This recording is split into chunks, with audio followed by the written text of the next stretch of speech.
Jai Hind, everybody. Very good morning. Now we are going to start with a power-packed revision of the chapter Key Government Institutions. CSET, Economics and Business Environment का ये आपका एक chapter है which is की government institutions. इसका revision हम लोग start कर रहे हैं. इसको हम लोग अपने क्लास के इन नोट्स के थ्रू पढ़ेंगे. Should we start? ओके. इसमें आप क्या पढ़ते हैं? आप पढ़ते हैं कि कौन कौन से गवर्नमेंट इंस्टीट्यूशंस हैं जो कि हमारे लिए इंपॉर्टेंट हैं. ठीक है, बीइंग का कंपनी सेक्रेटरी आपके लिए जो जो इंस्टीट्यूशन ज्यादा इंपॉर्टेंट है उसके बारे में आपको बताया गया है. जैसे आपको सेबी, आरबीआई, इन सब के बारे में ज्यादा बताया गया है. ऐसे गवर्नमेंट इंस्टीट्यूशन तो ढेर सारे होते हैं. आपको इसके लिए सबसे पहले हमारे गवर्नमेंट का जो बेसिक स्ट्रक्चर है वो समझना पड़ेगा. देखिए होता क्या है, हमारी पार्लियामेंट के अंदर में लोकसभा, राज्यसभा और प्रेसिडेंट आते हैं. और लोकसभा के अंदर जो पार्टी मेजॉरिटी में होती है वो बनाती है सरकार, गवर्नमेंट. गवर्नमेंट के अंडर में आपको समझना है कि मिनिस्ट्रीज होती हैं. जैसे ministry of corporate affairs, MCA, ministry of finance, ministry of education. तो इस प्रकार से ढेर सारी मिनिस्ट्रीज होती हैं. ठीक है. अब जैसे मान लो मिनिस्ट्री ऑफ कॉर्पोरेट अफेयर्स है तो मिनिस्ट्री के अंडर में आते हैं डिपार्टमेंट्स. मिनिस्ट्री के अंडर कौन आते हैं? डिपार्टमेंट्स. तो गवर्नमेंट होती है और गवर्नमेंट क्या संभालती है? मिनिस्ट्रीज. और इन मिनिस्ट्रीज के जो हेड होते हैं उन्हीं को हम कहते हैं मिनिस्टर्स. मिनिस्ट्रीज के जो हेड होते हैं उनको क्या कहते हैं? मिनिस्टर्स. और इन मिनिस्ट्रीज के अंडर क्या आते हैं? डिपार्टमेंट्स. जैसे मिनिस्ट्री ऑफ कॉर्पोरेट अफेयर्स के अंदर आता है डिपार्टमेंट ऑफ कॉर्पोरेट अफेयर्स. क्या आता है बताओ? Department of corporate affairs. और इसी के अंडर में आता है आपका आईसीएआई, आईसीएसआई, आईसीएआई यानी इंस्टीट्यूट ऑफ कॉस्ट अकाउंटेंट्स. तो institute of cost accountants, company secretaries, chartered accountants, ये सब किसके अंडर आता है? मिनिस्ट्री ऑफ कॉर्पोरेट अफेयर्स के अंडर. इसी के अंडर में इसकी एक जुडिशियल सेक्शन भी आता है. जो इसका जुडिशियल विंग है उसके अंदर में आता है एनसीएलटी और एनसीएलएटी. इसके बारे में भी आप सीखेंगे. नेशनल कंपनी लॉ ट्रिब्यूनल और national company law appellate tribunal. अब जैसे मिनिस्ट्री ऑफ फाइनेंस है, इसके अंडर में क्या क्या आता है? इसके अंडर में आता है इनकम टैक्स डिपार्टमेंट, जीएसटी और customs department. Income tax department, GST and customs department, ये सारे डिपार्टमेंट्स इसके अंडर आते हैं. तो गवर्नमेंट के अंडर ये सारी मिनिस्ट्रीज, मिनिस्ट्रीज के अंडर ये सारे डिपार्टमेंट्स. सबसे पहले जो आप पढ़ रहे हैं वो कौन सा इंस्टीट्यूशन है बताओ? नीति आयोग. नीति आयोग का पूरा नाम क्या होता है? National institute for transforming India. Speak out. National institute for transforming India. National institute for transforming India का मेन काम क्या होता है? To involve state in a shared vision for having national development. To involve state in a shared vision having national development. इसका मतलब क्या हुआ? देखो होता क्या था कि हमारे यहाँ पे पहले नीति आयोग से पहले एक बॉडी हुआ करती थी जिसका नाम था प्लानिंग कमीशन ऑफ इंडिया. क्या नाम था इसका? Planning commission of India. ये हमारे यहाँ पे एक बॉडी हुआ करती थी. अब प्लानिंग कमीशन ऑफ इंडिया को रिप्लेस कर दिया गया. प्लानिंग कमीशन ऑफ इंडिया को रिप्लेस कर दिया गया with NITI Aayog. Planning commission of India एक सेंट्रल बॉडी थी, यानी यहां पे जो यूनिटरी लेवल है उसका ज्यादा दबदबा था. सेंट्रल गवर्नमेंट मेनली ये प्लान्स बनाती थी. अब सेंट्रल गवर्नमेंट अकेले पूरे देश भर के लिए तो प्लान बना नहीं सकती, उसमें स्टेट गवर्नमेंट का भी हिस्सा होना चाहिए. तो इसीलिए कहा जाता है कि इसका जो नीति आयोग का मेन पर्पस था वो स्टेट्स को इन्वॉल्व करना था in having national development, to have a shared vision for having national development. तो ये डेवलप करता है कोऑपरेटिव फेडरलिज्म. फेडरलिज्म का मतलब समझते हो? When there is division of power between the centre and the state. Centre और स्टेट के बीच में जब पावर्स का बंटवारा होता है उसको कहते हैं फेडरलिज्म. तो नीति आयोग का मेन ऑब्जेक्टिव था फेडरलिज्म को बढ़ावा देना, where the powers are shared between the center and the state. तो ये प्लान्स बनाता है विलेज लेवल, यानी एकदम छोटे लेवल से लेकर के progressive levels of the government. यानी गवर्नमेंट पूरे कंट्री तक के लिए ये प्लान्स बनाता है। It works as a think tank of the government, ये गवर्नमेंट के थिंक टैंक के रूप में काम करता है। यानी अगर गवर्नमेंट कोई भी प्लान, पॉलिसी, प्रोग्राम बना रहा है तो आज के समय में उसका स्ट्रक्चरिंग कौन करता है, उसकी प्लानिंग कौन करेगा? नीति Aayog. NITI Aayog is developing itself as a state of the art resource centre. State of the art resource centre का मतलब क्या हुआ? एक ऐसा रिसोर्स सेंटर जो कि आपको पूरी इंफॉर्मेशन प्रोवाइड कराए। स्टेट ऑफ द आर्ट का मतलब होता है बहुत अच्छा, बेहतरीन। जैसे अगर हम कहें कि we have a state of the art teaching, तो हमारी टीचिंग हम कह सकते हैं कि बेहतरीन। We have a state of the art infrastructure, तो हम कह सकते हैं हमारा इंफ्रास्ट्रक्चर बेहतरीन है। तो वैसे करके लिखा हुआ state of the art resource centre, यानी इनके पास जो रिसोर्सेज हैं वो बेहतरीन हैं, वो बहुत अच्छे हैं। यानी यहाँ पे सारे का सारा नॉलेज बेसिक रहता है। It makes strategic policies for the government. जो प्राइम मिनिस्टर होते हैं हमारे देश के, वही नीति आयोग के चेयरमैन भी होते हैं। तो who is the chairman of NITI Aayog? Prime minister of India is the chairman of NITI Aayog. अब आपको एक बहुत ही इंपॉर्टेंट खबर लिखवा रहे हैं, उसको ध्यान से लिखिएगा, उसको ध्यान से लिखिएगा। लिखिएगा एक बहुत इंपॉर्टेंट पॉइंट, लिखिएगा एक बहुत ही इंपॉर्टेंट पॉइंट, लिखिएगा श्री बीवीआर सुब्रमण्यम, श्री बीवीआर सुब्रमण्यम, हाँ, BVR Subrahmanyam, Subrahmanyam is the new CEO। अच्छा, चेयरमैन नहीं, क्या? CEO is the new CEO of NITI Aayog. ये नीति आयोग के नए CEO के रूप में ज्वाइन हुए हैं। कब से? 25 फरवरी 2023। 25 फरवरी 2023 तब से ये फंक्शन कर रहे हैं एज द न्यू CEO।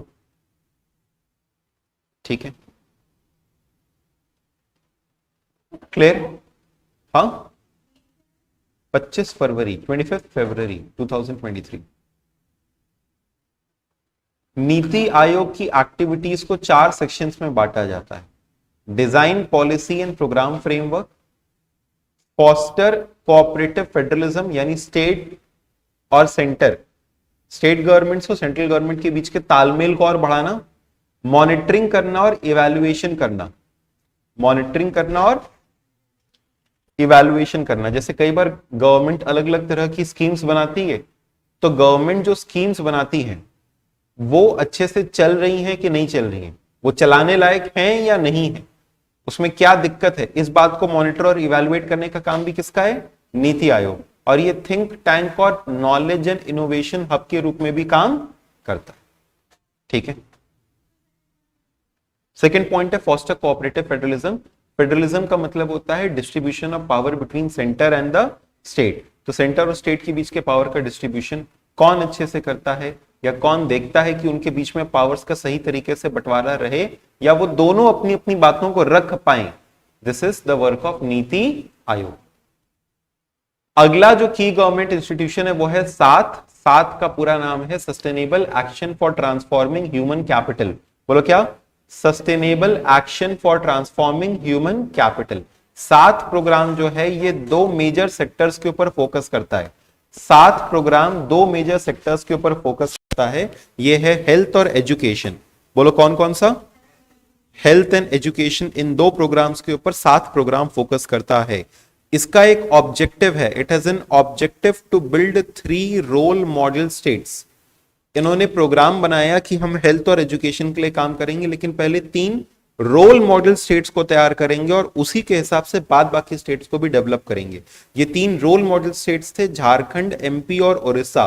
बोलो कौन कौन सा? झारखंड, एमपी और उड़ीसा। इसके जो नॉलेज पार्टनर के रूप में काम कर रहा है वो है BCG, Boston consulting group and Piramal foundation for education leadership. ये दो ऐसे लोग हैं, ऐसी कंपनीज हैं जो कि इनके साथ में इस पर्टिकुलर पर्पस के लिए काम कर रहे हैं। किसके लिए? For implementing the 7 programme. अच्छा, 7 प्रोग्राम में आपको याद रखना है कि 2 मेन चीजों को ट्रांसफॉर्म करने के लिए बात हो रहा है, हेल्थ और एजुकेशन, और 3 रोल मॉडल स्टेट्स तैयार किए जाएंगे, उड़ीसा, झारखंड और एमपी। ठीक है, नेक्स्ट अगला की गवर्नमेंट इंस्टीट्यूशन है ministry of corporate affairs. Ministry of corporate affairs के अंडर बहुत सारे एक्ट्स आते हैं। देखो नाम क्या है, ministry of corporate affairs. Corporate affairs का मतलब केवल कंपनी से नहीं होता है, कॉर्पोरेट अफेयर्स का मतलब यहां पे सोसाइटी से भी होता है। कॉर्पोरेट अफेयर्स का मतलब एलएलपी, लिमिटेड लायबिलिटी पार्टनरशिप से भी होता है। तो नाम क्या है? Ministry of corporate affairs. और इसके अंडर में कौन कौन से एक्ट्स आते हैं देखना। The acts governed by MCA are companies act 2013, companies act 1956, LLP act 2008 और कंपटीशन एक्ट 2002 को भी कौन एडमिनिस्टर करता है? Ministry of corporate affairs. ये एक सुपरवाइजरी बॉडी है आईसीएआई, आईसीएसआई और इंस्टीट्यूट ऑफ कॉस्ट अकाउंटेंट्स के लिए। और साथ ही साथ ये इन एक्ट्स का भी फंक्शन परफॉर्म करती है। पार्टनरशिप एक्ट, कंपनीज एक्ट पुराना वाला है ये 1951, सोसाइटीज रजिस्ट्रेशन एक्ट 1980। तो इन सब का भी काम कौन देखता है? Ministry of corporate affairs. इन सब की देखो मिनिस्ट्रियां अलग अलग नहीं है। Ministry of partnership, ministry of societies अलग अलग थोड़ी मिनिस्ट्री बना सकते थे, कितनी मिनिस्ट्रीज बनाएंगे? तो मिनिस्ट्री एक ही है, मिनिस्ट्री ऑफ कॉर्पोरेट अफेयर्स। और ये इन सभी एक्ट्स को ओवरलुक करती है। कौन कौन से? Partnership act, societies registration act, companies act, अभी वाला हो या कोई भी पुराना हो, सबको ओवरलुक करने का काम किसका? Ministry of corporate. लेकिन एक और चीज का, कंपटीशन एक्ट। कंपटीशन एक्ट क्या है सर? कंपटीशन एक्ट ये देखता है कि कोई भी अनफेयर कंपटीशन ना रहे, कोई भी अनफेयर कंपटीशन ना रहे। ऐसा ना हो जाए जैसे से फॉर एग्जांपल हम कहें कि जियो और एंड्रॉइड मिल जाए, तो सारे मोबाइल के अंदर में जियो वो इनबिल्ट कर दे, तो कहें कि नहीं नहीं आपको जियो ही यूज करना है, एंड्रॉइड वाले उसी पे चलेंगे, दोनों आपस में साठगांठ कर लें। तो इन दैट केस एक मतलब अनफेयर चीज हो रहा है ना। ऐसे तो बाकी कंपनियां क्या करेंगी? मान लो 3 टेलीकॉम कंपनी से तीनों साथ में मिल जाए, तो महंगा करके बेचेंगे फिर सामान को। तो ऐसे अनफेयर प्रैक्टिसेस को रोकने का काम किसका होता है? कंपटीशन एक्ट का। तो कंपटीशन एक्ट को भी कौन एडमिनिस्टर करता है? Ministry of corporate affairs. Ministry of corporate affairs के अंडर में कुछ ऑफिसेज आती हैं। Following are the affiliated offices of MCA. इसमें सबसे पहला ऑफिस कौन सा है? Serious fraud investigation office. क्या नाम है बताओ? सीरियस फ्रॉड इन्वेस्टिगेशन ऑफिस नाम है इसका, SFIO। इसका प्राइमरी रिस्पॉन्सिबिलिटी क्या है? इसका प्राइमरी रिस्पॉन्सिबिलिटी है कॉर्पोरेट फ्रॉड्स को इन्वेस्टिगेट करना। क्या करना बताओ?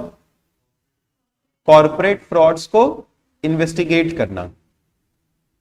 अगर कोई भी कॉर्पोरेट फ्रॉड हुआ है, अगर कोई कंपनी किसी धोखाधड़ी के मामले में है, तो इन दैट केस उसका इन्वेस्टिगेशन SFIO करता है। ठीक है, जैसे CBI होता है वैसे करके SFIO होता है। SFIO किसके अंडर आता है? मिनिस्ट्री ऑफ कॉर्पोरेट अफेयर्स के अंडर। स्पेसिफिकली किसका इन्वेस्टिगेशन करता है? कॉर्पोरेट फ्रॉड्स का। वैसे ही करके CCI भी किसके अंडर आता है? MCA के अंडर। CCI का पूरा नाम competition commission of India. Competition commission of India specifically competition act को देखता है। किसको देखता है? Competition act. It was established under the competition act 2002। It was constituted in March 2009। और ये इसके ऑब्जेक्टिव्स हैं कंपटीशन कमीशन ऑफ इंडिया के। Following are the objectives of competition commission of India. क्या? To prevent practices having adverse effect on competition। क्या क्या objectives हैं? सबसे पहला to prevent practices having adverse effect on competition, यानी ऐसी कोई भी चीज न हो जिससे कि कंपटीशन के ऊपर में नुकसान पहुंचे। जैसे अभी मैंने आपको बताया, अगर 2 कंपनी आपस में साठगांठ कर ले, जैसे मान लो हमने कहा कि एक कोई बहुत बड़ा फिल्म प्रोड्यूसर है या कुछ 2-3-4 डायरेक्टर्स मिल करके सिनेमा कंपनीज के साथ में साठगांठ कर ले कि तुम्हारे यहां सिर्फ हमारी फिल्में लगेंगी, तो इन दैट केस बाद बाकी प्रोड्यूसर फिर अपनी फिल्म्स कैसे लॉन्च करेंगे? समझ रहे हो? तो कुछ भी ऐसा करना, जैसे मान लो 3 सीमेंट कंपनियां हैं, उन तीनों ने मिलकर के अपना एक ग्रुप बना लिया, कार्टेल उसको कहते हैं, कार्टेल बना लिया। और कार्टेल बना करके उन्होंने क्या किया, अब किसी भी नए सेलर को मार्केट में एंटर नहीं करने दे रहे। जो सेलर्स हैं, जैसे मान लो तुम एक रिटेलर हो, तुमको फोर्स किया जा रहा है, या तुम एक होलसेलर हो, तुमको फोर्स किया जा रहा है तुम सिर्फ हम 3 कंपनियों का सामान बेचोगे, अगर हमारे अलावा किसी भी और कंपनी का तुमने सामान बेचा तो हम लोग फिर अपने गुड्स तुमको सप्लाई नहीं करेंगे। समझ रहे हो? तो कैसे भी करके हम लोग नए एंट्रेंट को आने से, नई एंट्री को आने से रोक सकते हैं। इसको हम लोग पॉजिटिव इफेक्ट कहेंगे या नेगेटिव इफेक्ट कहेंगे? Negative effect on competition. तो ऐसी चीजों को रोकना किसका काम होता है? कंपटीशन कमीशन ऑफ इंडिया का। To promote and sustain competition, to protect the interest of consumers and to ensure freedom of trade. ठीक है, कंपटीशन कमीशन ऑफ इंडिया किसके अंडर आता है? कौन से एक्ट के अंडर? Competition act 2002। और कंपटीशन एक्ट 2002 ने किसको रिप्लेस किया था? MRTP act, monopoly restrictive trade practices act. बोलो क्या? Monopoly restrictive trade practices act 1969। Next, अगला है आपका point number 3, Indian institute of corporate affairs. होता क्या है कि अगर कोई भी मिनिस्ट्री ऑफ कॉर्पोरेट अफेयर्स के अंदर जा रहा है तो उसको पहले ट्रेनिंग तो लेनी पड़ेगी ना, ट्रेनिंग लेनी पड़ेगी। जैसे कोई भी अगर डिफेंस के फील्ड में जाता है तो पहले डिफेंस एकेडमी में उसकी ट्रेनिंग होगी। वैसे ही करके हम कह सकते हैं अगर एमसीए में जा रहा है तो एमसीए में जाने से पहले उसकी ट्रेनिंग होगी। तो जो ट्रेनिंग देने का काम है वो किसका है? Indian institute of corporate affairs का ये काम है। It is established by MCA for capacity building and training related to corporate governance. Indian company law services, Indian company law sorry induction and training of ICLS, हाँ, Indian company law services, Indian company law services academy is a part of IICA. Basically ये जो आपका Indian institute of corporate affairs है, इसी के under एक academy है जिसका नाम क्या है? आईसीएलएस अकेडमी। और ये क्या करता है? जो भी ऑफिसर्स होते हैं उनकी इंडक्शन और उनकी ट्रेनिंग का काम करता है। यानी एमसीए में जाने वाले लोगों की ट्रेनिंग कौन करता है? Indian institute of corporate affairs, उसके अंडर की academy Indian company law services academy. Is this clear? चलो अगला, नेक्स्ट टॉपिक है आपका सेबी। पूरा नाम securities exchange board of India. ये रिस्पॉन्सिबल है क्या रेगुलेट करने के लिए इंडिया में? इंडिया का कैपिटल मार्केट रेगुलेट करने के लिए। तो Indian capital market is regulated by SEBI. SEBI कब फाउंड हुआ था? On April 12, 1992। कौन से एक्ट के अंडर? सेबी एक्ट के अंडर। तो बताओ सेबी कब बना? अप्रैल 12, 1992। और कौन से डेट को? अप्रैल 12, 1992। ये किस चीज को रेगुलेट करने के लिए है बताओ? कैपिटल मार्केट को रेगुलेट करने के लिए। अच्छा, आप ये बता सकते हैं कि सेबी के करंट चेयरमैन कौन है? सेबी के करंट चेयरमैन कौन है? ये भी एक बहुत इंपॉर्टेंट करंट अफेयर की न्यूज है और आपसे ईबी में पूछा जा सकता है। ये बहुत इंपॉर्टेंट करंट अफेयर की न्यूज है और आपसे ईबी में पूछा जा सकता है। इसका जवाब लिखिएगा, इसका जवाब लिखिएगा। The current chairman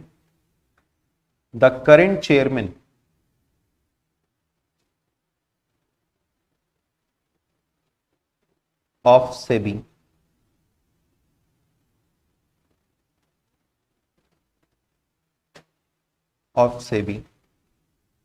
is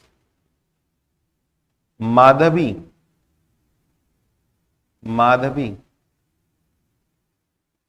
Puri Butch.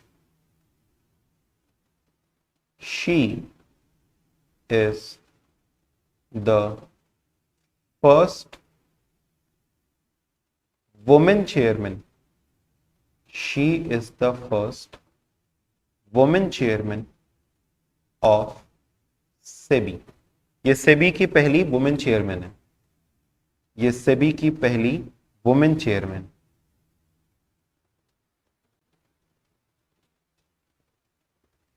Chairman, chairperson, कोई भी वर्ड इस्तेमाल कर सकते हैं। ठीक है, क्या नाम है इनका? माधवीपुरी बुच। अच्छा, सेबी का क्या काम है? देखो, सेबी 3 मेन कामों में इन्वॉल्व होता है। सेबी 3 मेन कामों में इन्वॉल्व होता है।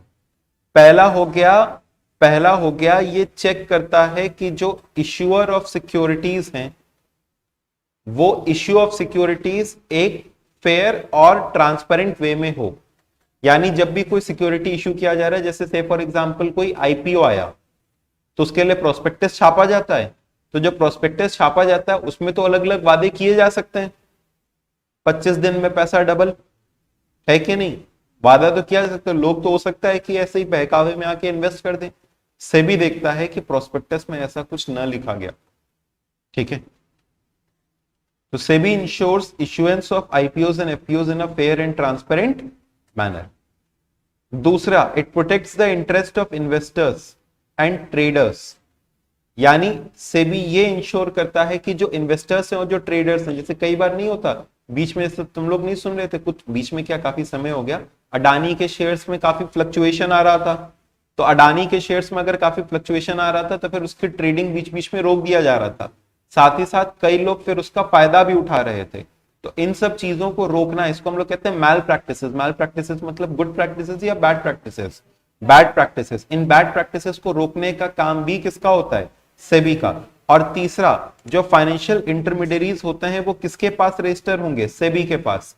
जैसे से फॉर एग्जांपल कोई स्टॉक ब्रोकर हो गया, कोई मर्चेंट बैंकर हो गया, ये सब के सब किसके पास रजिस्टर होते हैं? सेबी के पास में रजिस्टर्ड होते हैं।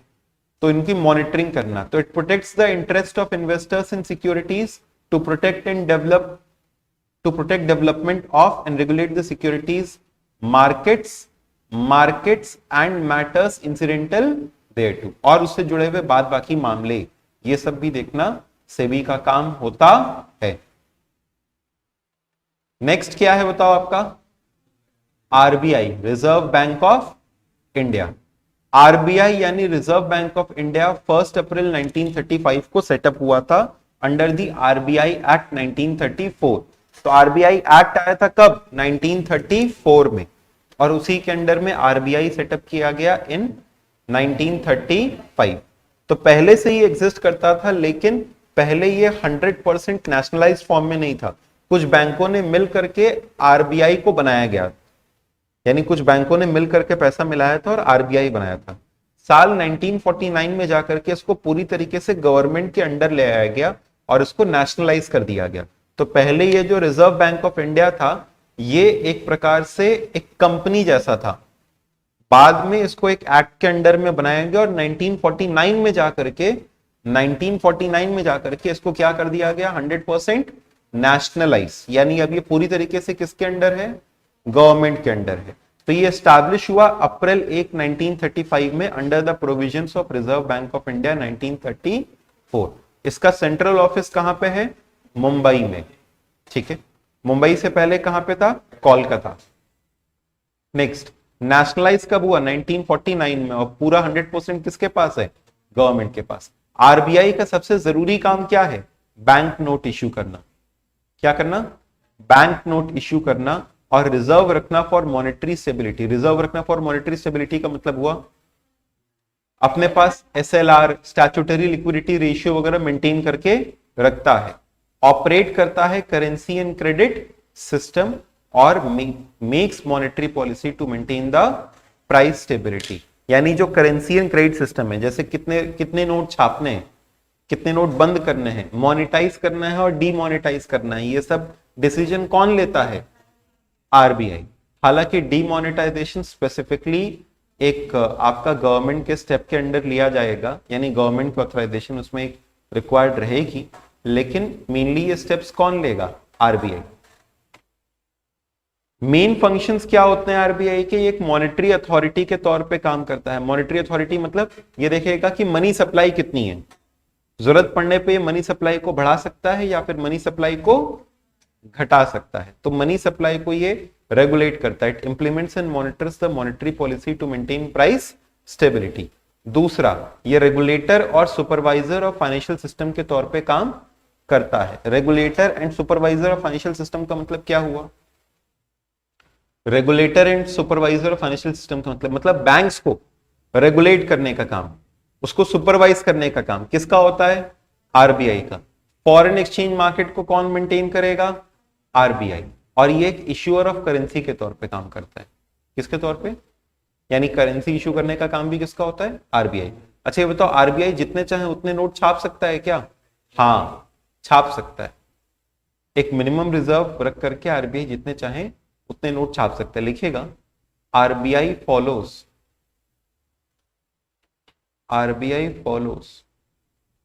A minimum reserve system. RBI follows a minimum reserve system, so it can print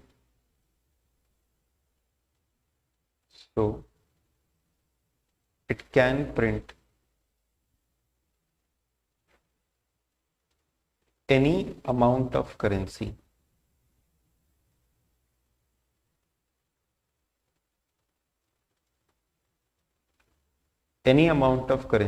after keeping a minimum reserve,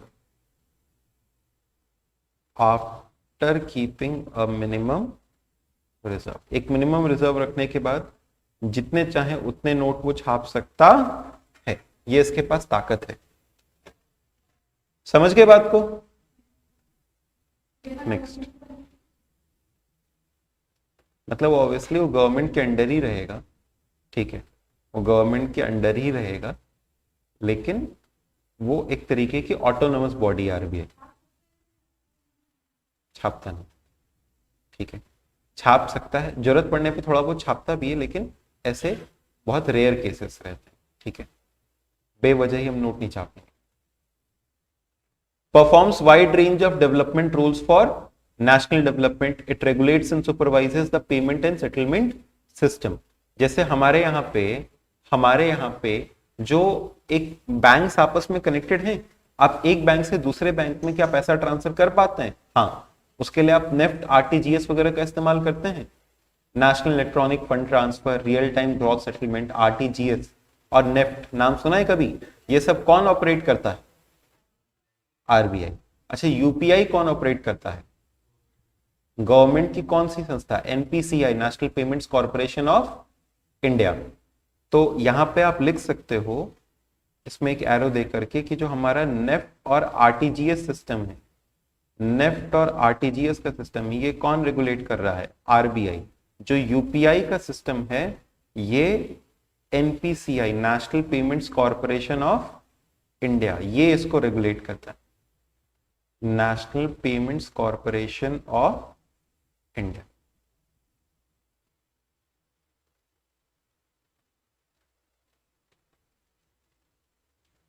अच्छा, ये बैंकर टू बैंक से, अगर बैंक को लोन जरूरत पड़ी तो फिर वो किसके पास जाएगा? आरबीआई के पास। गवर्नमेंट को अगर लोन की जरूरत पड़ी तो वो किससे ले सकता है? आरबीआई से। आरबीआई के 27 नहीं, हर जगह का यूपीआई, हाँ, अलग अलग कंट्रीज का अलग अलग रहता है, लेकिन लेकिन जैसे अभी फिलहाल हुआ है यूपीआई, तो स्पेसिफिकली जो है इंडिया का अलग रहेगा, बाद बाकी देशों का अलग रहेगा, लेकिन इंडिया अभी अपने यूपीआई को और भी देशों के साथ लिंक कर रही है। इंडिया ने अभी अपना यूपीआई सिंगापुर के साथ में भी लिंक किया है, जिसके अंदर में हेवी ट्रांजैक्शंस हो भी गए, ठीक है, काफी हेवी ट्रांजैक्शंस हुए भी हैं। तो ये हम आपको साथ साथ में थोड़ा थोड़ा करंट अफेयर भी आपको अपडेट करते जा रहे हैं कि यूपीआई इन सिंगापुर, ठीक है, तो India's UPI integrates with Singapore पे नाउ।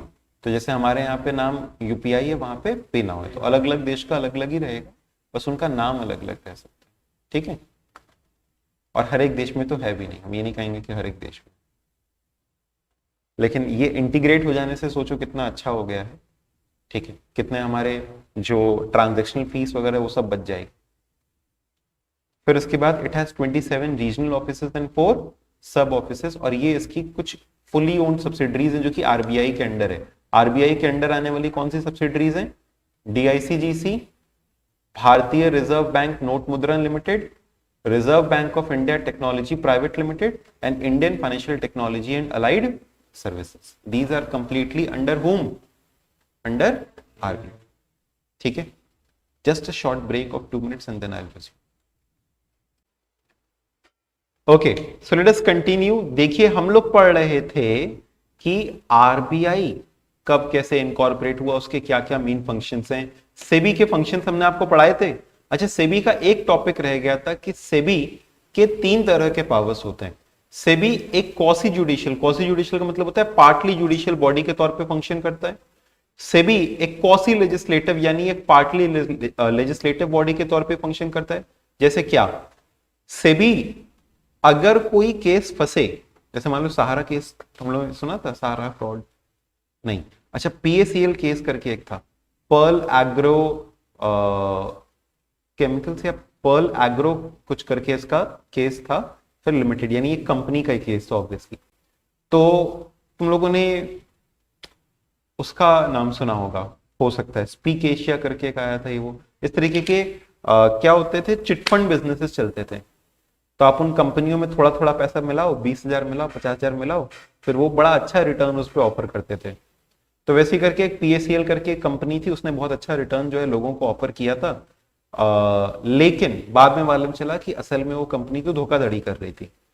ठीक है, वो उस पैसे को असल में इन्वेस्ट नहीं कर रही थी. अब भाई तुमने 50 दिया, हमने 50 का 1 बना दिया, तो अब सामने से 1 देने वाला भी आएगा, हमने उसका 2 बना दिया. अब ये देखते देखते लोग 5, 10, 15, 20 लगाने लगे और एक दिन अचानक से फिर लेकर के पैसा गायब. सर बढ़िया स्कीम है, क्या स्कीम है. अच्छा, ऐसी स्कीम्स के लिए इन्वेस्टिगेशन कौन करता है, सेबी, और उसका जजमेंट कौन दे सकता है, सेबी. तो सेबी ऐसे केसेस की इन्वेस्टिगेशन और जजमेंट कर सकता है, इसीलिए एक क्वासी जुडिशियल बॉडी है. ठीक है, पेनल्टी वगैरह इंपोज कर सकता है सेबी. क्वासी लेजिस्लेटिव का मतलब होता है लॉ मेकिंग. तो सेबी भी लॉस बनाता है क्या, हाँ. सेबी किससे जुड़े हुए लॉस बनाता है, सिक्योरिटीज लॉ. कौन से लॉस, सिक्योरिटीज. जैसे LODR, listing obligation and disclosure requirement. तो आपसे पूछा जाएगा SEBI LODR is an example of which power of SEBI, it is the quasi legislative मतलब लॉ मेकिंग. तो LODR क्या है sir, listing obligation and disclosure requirement. एक एग्जांपल है, ऐसे तो बहुत ढेर सारे लॉज हैं जो कि सेबी बनाता है, एक एग्जांपल है सेबी LODR. वैसे ही करके है quasi executive. SEBI can file a case against anyone who has violated its rules and regulations. कोई भी जो कि उसके रूल्स रेगुलेशंस को वायलेट करता है उसके खिलाफ केस फाइल कर सकता है, उसके बुक्स ऑफ अकाउंट्स को इंस्पेक्ट कर सकता है और बाद बाकी डॉक्यूमेंट्स का भी इंस्पेक्शन कर सकता है.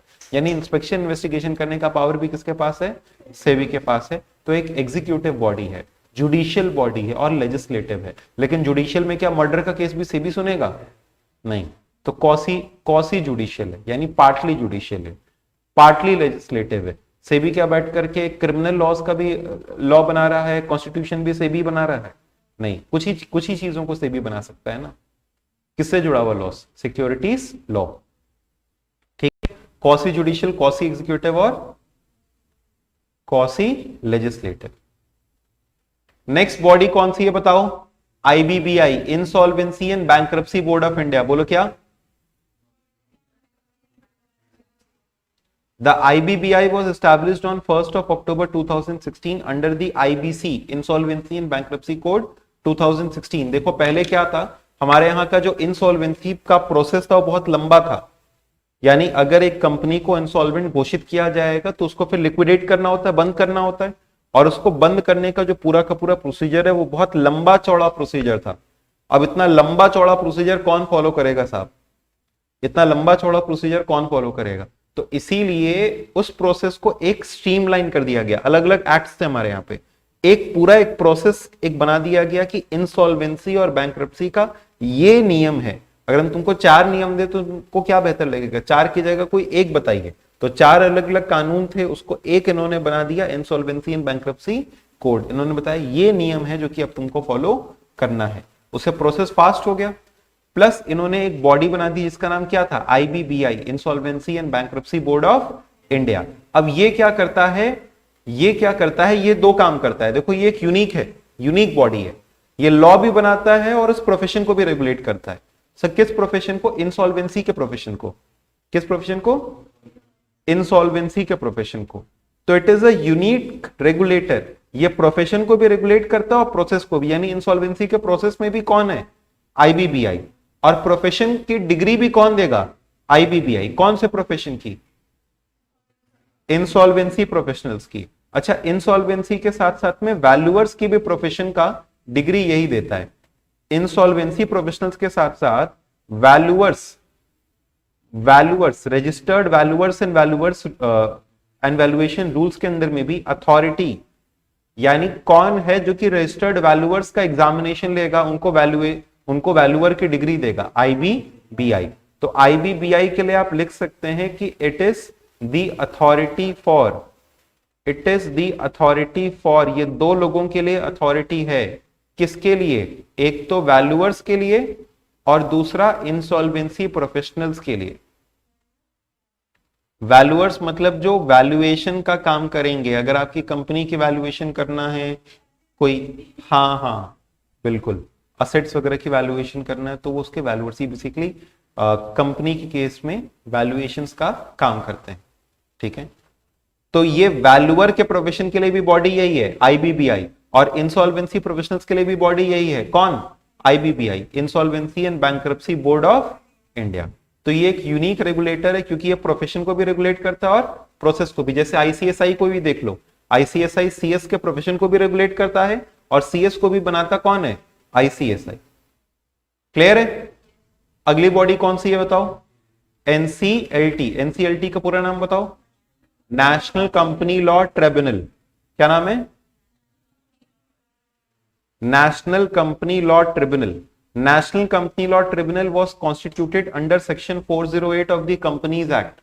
ये सेक्शन 408 ऑफ कंपनीज एक्ट के अंडर में बनाया गया था, national company law tribunal. NCLT का एक प्रिंसिपल बेंच न्यू दिल्ली में है और 10 अदर ब्रांचेस हैं।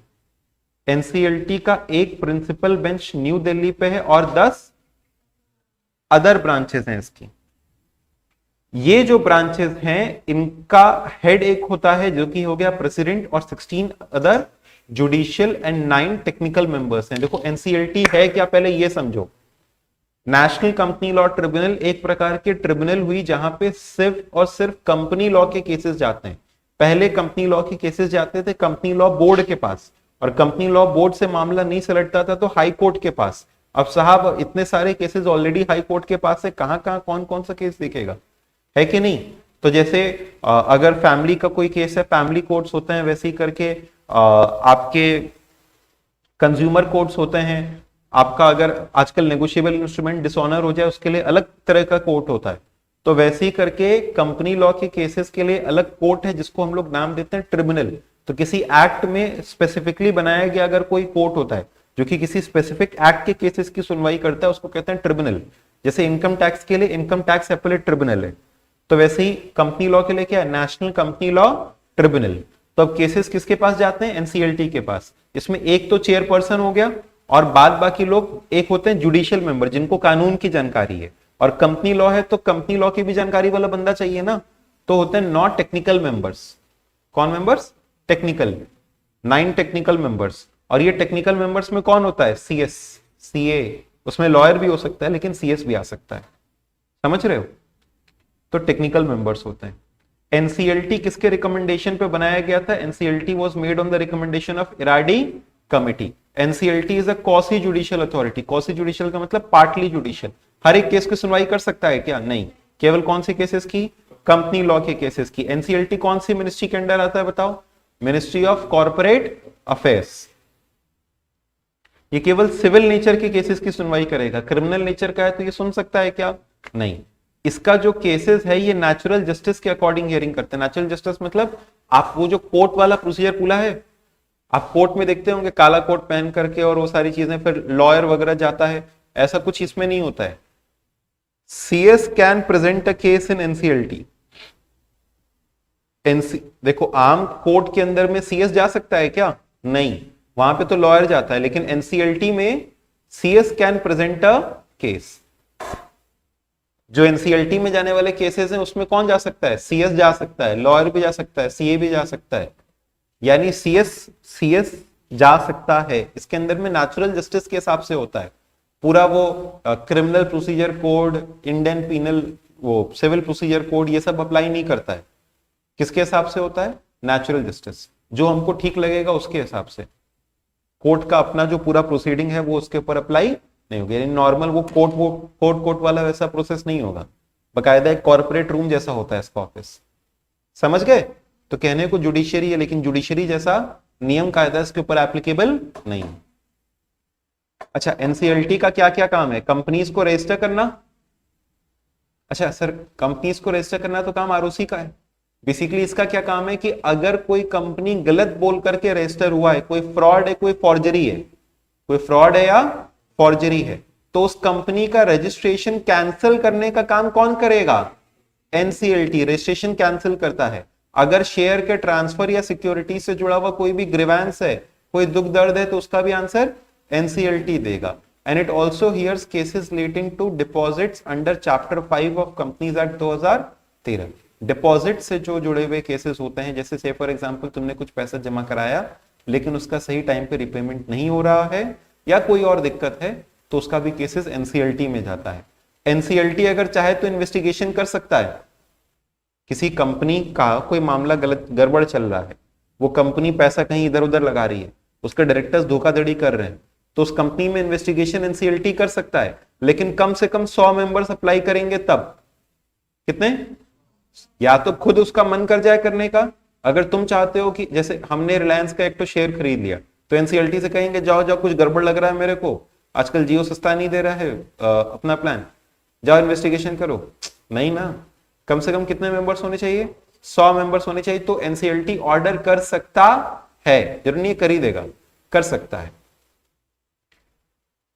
अच्छा, एनसीएलटी को अगर कुछ गड़बड़ लगता है तो असेट्स को क्या कर सकता है? फ्रीज कर सकता है। तुमको पता है एनसीएलटी से पहले एक बॉडी थी, मैंने आपको बताया कंपनी लॉ बोर्ड, बताए थे ना, कंपनी लॉ बोर्ड था। एनसीएलटी से पहले एक बॉडी कौन सी थी?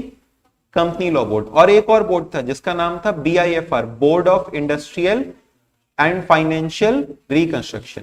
तो एनसीएलटी ने किसको किसको रिप्लेस कर लिया? कंपनी लॉ बोर्ड और board of industrial and financial reconstruction. अगर पब्लिक कंपनी को प्राइवेट कंपनी बनाना है तो भी किससे पूछना पड़ेगा? पहले एनसीएलटी से, यानी प्राइवेट लिमिटेड कंपनी। अगर पब्लिक कंपनी को प्राइवेट लिमिटेड बना रहे हो तो पहले एनसीएलटी से पूछना पड़ेगा।